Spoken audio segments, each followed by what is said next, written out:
ಚೆನ್ನಳ್ಳಿ ಗ್ರಾಮದಲ್ಲಿ ಶ್ರೀ ಕನಕದಾಸರ ಜಯಂತ್ಯೋತ್ಸವ ಅದ್ದೂರಿಯಾಗಿ ಮೆರವಣಿಗೆ ಕಾರ್ಯಕ್ರಮ ಶ್ರೀ ಕನಕದಾಸರ ಭಾವಚಿತ್ರ ಮೆರವಣಿಗೆ ಮೂಲಕ ಆಚರಿಸಲಾಯಿತು. ಈ ಸಂದರ್ಭದಲ್ಲಿ ಮುಖ್ಯ ಅತಿಥಿಗಳಾದ ಸಿಂಧನೂರಿನ ಜನಪ್ರಿಯ ನಾಯಕರು ಮತ್ತು ವಿಧಾನಸಭಾ ಪರಿಷತ್ ಸದಸ್ಯರಾದ ಶ್ರೀ ಬಸನಗೌಡ ಬಾದರ್ಲಿ ಅವರು ಕನಕದಾಸರ ಕಾರ್ಯಕ್ರಮದಲ್ಲಿ ಪಾಲ್ಗೊಂಡು ಹಿತನುಡಿಗಳನ್ನು ಜನರೊಂದಿಗೆ ಹಂಚಿಕೊಳ್ಳುವುದರ ಮೂಲಕ ಚನ್ನಹಳ್ಳಿ ಗ್ರಾಮದ ಕುಂದು ಕೊರತೆಯ ಬಗ್ಗೆ ಚರ್ಚಿಸಿದರು. ಆನಂತರ ಚನ್ನಹಳ್ಳಿ ಗ್ರಾಮದ ಹಿರಿಯ ಹಾಗೂ ಯುವಕರು ಸೇರಿದಂತೆ ಪಾಲ್ಗೊಂಡು ಶ್ರೀ ಬಸವಗೌಡ ಬದರ್ಲಿ ಅವರಿಗೆ ಸನ್ಮಾನಿಸಿದರು. ಈ ಸಂದರ್ಭದಲ್ಲಿ ಊರಿನ ಹಿರಿಯರು ಲಕ್ಕಪ್ಪ ದಳಪತಿ ಮತ್ತು ವೀರೇಶಪ್ಪ ಪೂಜಾರಿ, ಜಿ ವೀರುಪಣ್ಣ ಮಾಸ್ಟರ್, ಶರಣಪ್ಪ ಮೂಲಿಮನಿ, ಹನುಮಂತ ಸೇರಿದಂತೆ ಚನ್ನಹಳ್ಳಿ ಗ್ರಾಮದ ಗ್ರಾಮ ಪಂಚಾಯಿತಿ ವ್ಯಾಪ್ತಿಯಲ್ಲಿ ಬರುವಂತಹ ಎಲ್ಲಾ ಗ್ರಾಮದ ಮುಖಂಡರು ಹಾಗೂ ಬಸನಗೌಡ ಬಾದರ್ಲೆ ಅಭಿಮಾನಿ ಬಳಗದವರು ಪಾಲ್ಗೊಂಡು ಅದ್ದೂರಿಯಾಗಿ ಆಚರಿಸಿದರು. ಅಪ್ಪು ನ್ಯೂಸ್ ಸಿಂಧನೂರು ತಾಲೂಕು ವರದಿಗಾರರು ಕೆ ಯಂಕಪ್ಪ. 37ನೇ ಕನಕ ಜಯಂತಿಯ ಆರ್ಥಿಕ ಶುಭಾಶಯಗಳನ್ನ ಕೋರುತ್ತಾ ಇವತ್ತೇನು ಚನ್ನಹಳ್ಳಿ ಗ್ರಾಮದಲ್ಲಿ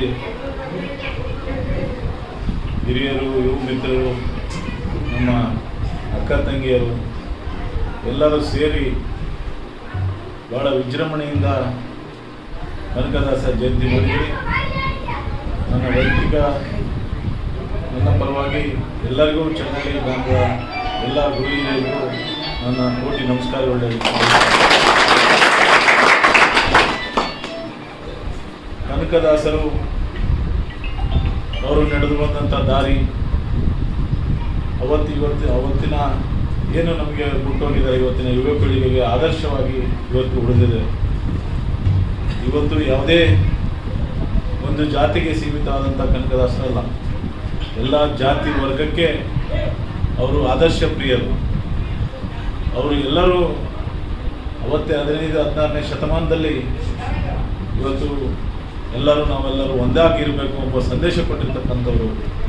ಇವತ್ತು ಕನಕದಾಸ ಜಯಂತಿ ಇವತ್ತು ಆಲ್ಮತ ಸಮುದಾಯ ಒಂದೇ ಅಲ್ಲ, ಎಲ್ಲ ಸಮುದಾಯದವರು ಆಚರಣೆ ಮಾಡಬೇಕಾಗಿದೆ.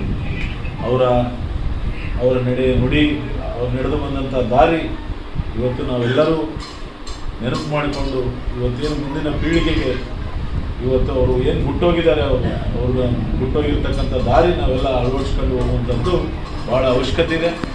ಕನಕದಾಸರ ಜಯಂತಿಯ ಇವತ್ತು ಭಾಳ ವಿಜೃಂಭಣೆಯಿಂದ ತಾವೆಲ್ಲರೂ ಆಚರಣೆ ಮಾಡಿದ್ದೀವಿ. ನಮ್ಮೆಲ್ಲ ಸ್ನೇಹಿತರು ಹೇಳ್ತಾಯಿದ್ರು, ಯುವ ಮಿತ್ರರು ಹೇಳ್ತಾಯಿದ್ರು, ಇವತ್ತು ದೇವಸ್ಥಾನ ಅರ್ಧಕ್ಕೆ ನಿಂತೋಗಿದೆ.